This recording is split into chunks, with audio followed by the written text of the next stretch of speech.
अब नई सरकार के गठन की तैयारियां अब जोरों पर हैं और इस अपडेट ये आ रहा है कि सूत्रों के हवाले से 20 तारीख को मुख्यमंत्री के साथ 20 विधायक भी यहां पर शपथ लेंगे। आज 11 बजे जेडीयू विधायक दल की बैठक यहां पर होनी है और ये यहां पर तय किया जा रहा है कि किस किस को यहां पर मंत्री पद दिया जाएगा। इस शपथ ग्रहण में कौन कौन वो मंत्री होंगे जो नीतीश कुमार के साथ यहां पर शपथ लेंगे। रमन हमारे साथ हैं। रमन, देखिए तैयारियां जोरों पर हैं और इस बीच इस बात को लेकर भी सवाल था कि यहां पर सिर्फ मुख्यमंत्री की शपथ होगी या और भी लोग होंगे, तो बताइए ये नंबर यहां पर सामने आ रहा है, 20 विधायक अब साथ में शपथ लेंगे। जी देखिए, बिल्कुल जिस तरीके से जो खबरें सामने आ रही है, मुख्यमंत्री नीतीश कुमार के साथ साथ 2 डिप्टी चीफ मिनिस्टर जो है, जो कि संभवतः बीजेपी कोटे से होंगे, वो दोनों शपथ लेंगे। साथ ही साथ जो मंत्री होंगे जेडीयू कोटे से और बीजेपी कोटे से, नंबर बताए जा रहे हैं कि 14 से 15 मंत्री जो हैं वो बीजेपी से होंगे और 11 से 12 जो मंत्री है वो जेडीयू से होंगे। साथ ही साथ चिराग पासवान की पार्टी से भी 2 मंत्री पद बताया जा रहा है कि उन्हें भी दिया जा रहा है। तो ऐसे में 20 से 22 जो मंत्री होंगे बिहार कैबिनेट में, नई जो बिहार सरकार की कैबिनेट बनेगी, उसमें ये तमाम लोग शपथ ले सकते हैं। हालांकि अभी नाम कौन होंगे ये फाइनल नहीं हुआ है, क्योंकि आज विधायक दल की बैठक है बीजेपी और जेडीयू दोनों पार्टी की, और उनके बाद एनडीए की बैठक होने वाली है दोपहर 2 से 3 बजे के आसपास, जिसमें कि नीतीश कुमार को सर्वसम्मति से एनडीए दल का जो नेता है वो चुना जाएगा और इसके बाद कल जो है शपथ ग्रहण की प्रक्रिया जो है वो कल शुरू होगी, जिसमें कि प्रधानमंत्री मोदी और बीजेपी रूल्ड स्टेट के तमाम जो चीफ मिनिस्टर्स है वो शामिल होंगे। जी रमन, बहुत बहुत शुक्रिया इस जानकारी के लिए।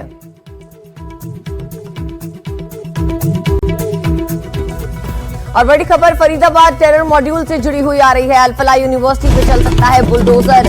जांच में जमीन के अधिग्रहण को लेकर शक जताया गया है। गांव की सड़कों पर अतिक्रमण के आरोप भी शामिल हैं। तो कई अनियमितताएं यहां पर जाहिर हो रही हैं, जहां पर जमीन के अधिग्रहण से लेके एनएएसी और यूजीसी की जो एक्रेडिटेशन है उसको लेकर शक जताया गया है और इसी को लेकर ईडी ने अल-फलाह यूनिवर्सिटी के फाउंडर को गिरफ्तार किया है। उन्हें जो है कुछ दिनों के लिए जमानत नहीं देकर जो है रखा जाएगा गिरफ्त में और उनसे सवाल जवाब किए जाएंगे। और अब एक बड़ी अपडेट सामने यही आ रही है कि इस यूनिवर्सिटी पर बुलडोजर भी चल सकता है, क्योंकि जांच में जमीन के अधिग्रहण को लेकर शक जताया गया है। देखिए, दिल्ली धमाके में ये जो यूनिवर्सिटी है ये केंद्र में रही है। वो गाड़ी इस यूनिवर्सिटी में नजर आई है जिसका इस्तेमाल धमाके में किया गया। वो डॉक्टर्स जिनको इस पूरे नेक्सस में पकड़ा गया है उनका कनेक्शन इस यूनिवर्सिटी से रहा है और अब इसके जो फाउंडर हैं उनको वित्तीय अनियमितताओं के तहत ईडी ने यहाँ पर गिरफ्त में लिया है। ईडी की रिमांड पर वो है जवाद सिद्दीकी और उनसे भी अब ईडी यहाँ पर पूछताछ करेगी।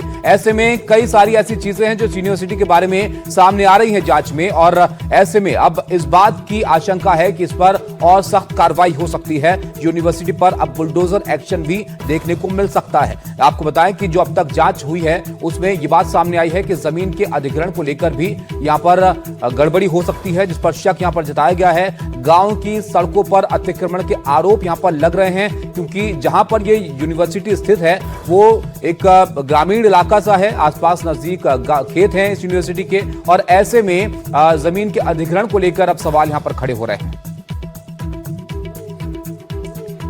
तो ये अल-फलाह यूनिवर्सिटी जो चर्चा में है दिल्ली के धमाके मामले से और इसमें जो डॉक्टर्स हैं उनके कनेक्शन सामने आने के बाद अब इस पर गहनता से यहां पर जांच की जा रही है। रवीश हमारे साथ हैं। रवीश, फाउंडर अब ईडी की गिरफ्त में है, वित्तीय अनियमितताओं के सवाल खड़े हो रहे हैं और अब यहां पर जमीन अधिग्रहण को लेकर भी सवाल है। बताइए अब तक क्या क्या चीजें सामने आई हैं जांच में यूनिवर्सिटी के बारे में।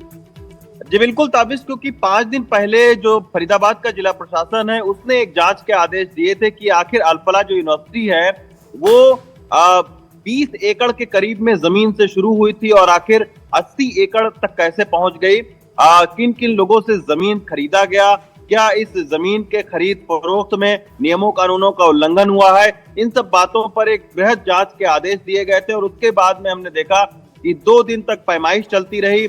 बाकायदा जो टाउन प्लानर से लेकर पटवारी तक वहां पर गए, एक पूरी टीम गई और उन्होंने पूरे इस जमीन का लेखा जोखा दिया है। इसमें कुछ शिकायतें मिली हैं कि ग्राम सभा की जो जमीन है उस पर अवैध अतिक्रमण किया गया, कुछ रास्ते जो दूसरे किसानों के खेत तक जाते थे उनको वहां पर बंद कर दिया गया, क्योंकि आपको याद है ताबिश इस पूरे यूनिवर्सिटी में 78 एकड़ के करीब में यूनिवर्सिटी है और इसमें केवल एक रास्ता है, एक जो मुख्य रास्ता है वही एक रास्ता दिया गया है। बाकी सारी यूनिवर्सिटी के उसमें जो चारदीवारी है उसको उठाया गया है। तो कुछ लोगों ने इस पर आपत्ति की कि खेत तक जाने का जो रास्ता ग्राम सभा, जो धौज गांव की ग्राम सभा का था, उसको भी इसमें बंद कर दिया गया है।